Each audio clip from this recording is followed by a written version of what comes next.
आज फिर से एक बार समय के महत्व के बारे में चर्चा करने का मन है। समय क्या है? समय का महत्व क्या है? इसके बारे में बहुत सारे विद्वानों ने, बहुत सारे मनीषियों ने इस पर विचार किया और अपने विचार व्यक्त किए।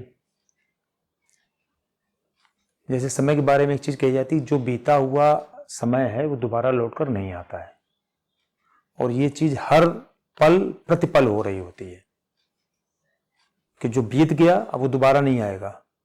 दुनिया में ऐसी कोई भी घड़ी नहीं बनी है जो कि बीते हुए समय को वापस ला पावे, समय को वापस घुमा सके। तो जो बीत गया फिर उसके लिए रोना क्या, वो तो बीत चुका है ना। हाँ, बीते हुए समय का आकलन करना चाहिए अपने लोगों को कि हमने बीते समय में क्या क्या किया, उसका प्रतिफल क्या रहा, और इसके बाद आगे की योजना बनानी चाहिए। लेकिन सबसे अच्छा समय क्या होता है?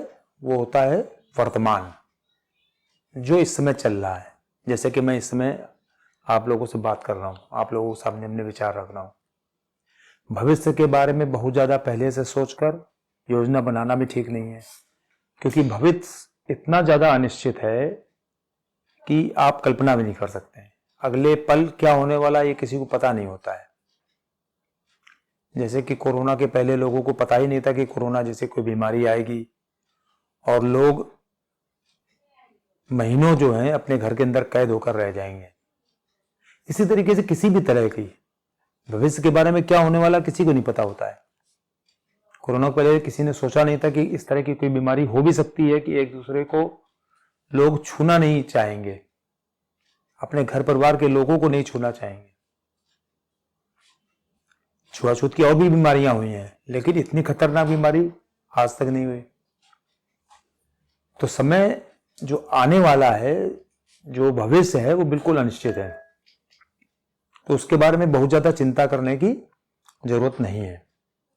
हाँ, ये जरूर है कि हम लोग जो है अपने भविष्य के लिए, अपने उज्जवल भविष्य के लिए अपनी योजनाएं बनाते हैं, उनके हिसाब से अपनी रचना करते हैं और आगे उसके हिसाब से अपने काम को अंजाम देते हैं। लेकिन सबसे बढ़िया चीज होती है वर्तमान को जीना। वर्तमान जो अभी चल रहा है, वर्तमान को अंग्रेजी भाषा में कहते हैं प्रेजेंट, और प्रेजेंट का एक दूसरा शब्द भी होता है उपहार, गिफ्ट।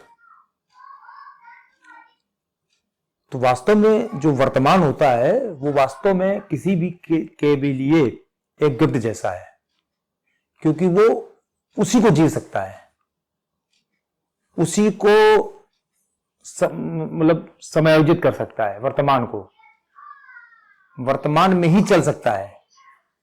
भविष्य के लिए क्या कर सकता है वो नहीं समझ में आता है। भविष्य के लिए आदमी योजना बना सकता है, लेकिन भविष्य में क्या कैसे हो सकता है ये कुछ नहीं कहा जा सकता है।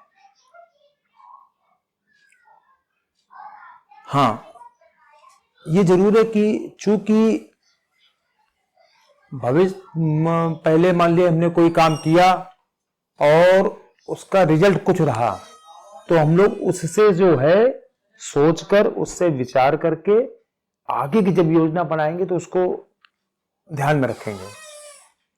लेकिन वहीं ये भी है कि आगे की योजना बनाते समय हम इस चिंता में कि पहले हमको सफलता नहीं मिली, आगे मिलेगी कि नहीं मिलेगी, हम बिल्कुल शांत बैठ जाएं, हम कुछ करें ही ना, तो ये तो बहुत ही मतलब हमें लगता है कि निराशाजनक बात होगी। और अगर निराशा में हम बैठे रह गए, अपनी असफलता से हम अपने काम से मुंह चुरा ले गए, अपने आगे के प्रयासों को हमने बंद कर दिया, तो हमें लगता है कि सफलता कभी मिलेगी नहीं। जबकि दार्शनिकों ने कहा है कि असफलता जो होती है सफलता का पहला कदम होती है। तो अगर असफलता सफलता का पहला कदम होती है तो उस असफलता से सीख लेना और आगे बढ़ना, और इन सारे कामों को करने के लिए अपने समय को समायोजित करना, समय का प्रबंधन करना। जैसे कि पहले भी कहा था कि हर व्यक्ति के पास अगर आज के हिसाब से देखा जाए तो केवल 24 घंटे का समय होता है, उसी में उसको सारे काम करने होते हैं। उसको उसी 24 घंटे में सोना भी है, उसको उन्हीं 24 घंटे में अपने व्यक्तिगत काम भी करने हैं, स्नान, ध्यान, भोजन, सारे काम करने हैं। और उसी 24 घंटे में से उसको वो काम भी करने हैं जिससे कि वो कुछ धन भी अर्जित कर सके, जिससे कि उसके जो दैनिक आवश्यकताएं हैं उनकी पूर्ति हो सके, या ऐसा धन अर्जित कर सके जिससे वो अपने भविष्य को सुरक्षित और संरक्षित कर सके, भविष्य की अपनी व्यवस्था कर सके। लेकिन करना उसको उसी 24 घंटे में ही है। कोई व्यक्ति दुनिया में ऐसा नहीं मिलेगा जिसका 24 घंटे से 1 सेकंड भी ज्यादा हो। तो उन्हीं 24 घंटों को समायोजित करना है ना हमको। लेकिन समायोजन जो भविष्य के लिए होता है वो भविष्य के लिए तैयारी होती है। पुराने अनुभवों से सीख लेते हुए भविष्य की तैयारी करना, भविष्य की योजनाएं बनाना, उन योजनाओं को क्रियान्वित करना। ये नहीं कि केवल योजनाएं बना बना के हमने रख ली या लगातार केवल योजनाएं बनाते रहे, भविष्य में हमने कुछ किया ही नहीं। अगर क्रियान्वयन नहीं करेंगे उन योजनाओं पर तो हमें लगता है कि हमारी सारी योजनाएं व्यर्थ होंगी। तो सबसे पहले जो हमें करना है उसके बारे में मन में विचार करना, उसकी योजना बनाना और उसको क्रियान्वित करना। और जैसा कि मैंने पहले कहा कि हर समय वर्तमान में जीना, भूत की चिंता ना करते हुए, भविष्य की चिंता ना करते हुए, क्योंकि भूत में हो सकता है आपको असफलता मिली हो तो उसकी भी चिंता नहीं करनी है, उससे भी हताश नहीं होना है। और भविष्य चूंकि अंधकार में होता है, पता नहीं होता कि क्या होने वाला, भविष्य के बारे में तो किसी को पता नहीं है। भविष्य वक्ता कुछ लोग होते हैं लेकिन ये नहीं कहा जा सकता कि भविष्य के बारे में सबको पता ही है। तो भविष्य की चिंता ना करते हुए अपनी योजनाओं को क्रियान्वित करना और अपने जो जीवन के लक्ष्य आपने तय किए हैं उनकी ओर लगातार अग्रसर होते रहना। यही मुझे लगता है कि वर्तमान का ध्येय है, यही वर्तमान का कर्तव्य है।